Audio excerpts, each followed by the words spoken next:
The reason I started the Man Shake is a sad one actually, and to be honest with you, I wish I never had to start the Man Shake, but I started it after losing my best mate Dennis from a heart attack. He was a father of three, very successful, but unfortunately, like most people, he was very time poor. He was overwhelmed by where to start his journey on losing weight. Dennis was always a bloke that was always trying to make everyone else laugh, so that's why I was drawn to him in the first place. You have them blokes when they walk into a room, all of a sudden the room's just a better place for having that person in the room. Generally don't sit around, at the bar and ask each other, do our bums look big in that pair of jeans, or do we have a big belly or whatnot. But certainly with Dennis, I noticed the weight started to creep on to him gradually, like a lot of blokes. They get big. His wife tapped me on the shoulder on New Year's Eve and said she was really worried about him, that he'd become overweight. He had tried a few different fad diets and tried to exercise, but wasn't able to keep it up. It was all too unsustainable, not practical.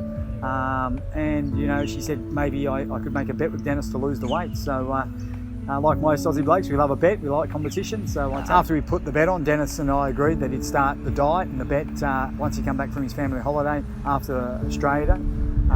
It was on the 26th of January actually. Sitting at home, it was about 10 o'clock at night, feeling a bit sore and sorry for myself after a big Australia Day myself.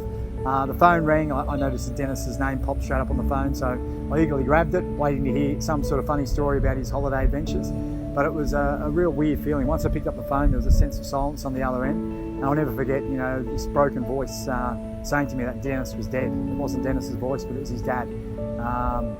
There was this eerie silence. The phone hung up. I sat there for a while, just in shock, really numb. We raced to Sydney that night to be with his wife and his three beautiful daughters. And the first thing I'll never forget is his daughter came up to me and said, look, Dad was trying to lose the weight and win the bet. And he'd actually started trying to get a bit of a head start. And this is what started my journey. She brought over a tub of a weight loss shake and said Dad was drinking this. And when I looked at it, the first ingredient in this product was actually sugar. It had 30 grams of sugar in the drink. That's nearly as much as a can of Coke, if not more. His wife said to me that he was always hungry when he started this diet. She couldn't understand why. And well, I knew there and then why, because he was drinking a sugar drink, and that's all they allowed you to drink was just a shake full of sugar. Of course you're going to get hungry, of course you're going to fail, but they're going to make money. So I was very upset, I was very angry. I quickly realised that, people like Dennis were dying too often, and it was a regular thing. One person every 12 minutes in this country drops dead of a heart attack, and that's just crazy. So I wanted to do something about it.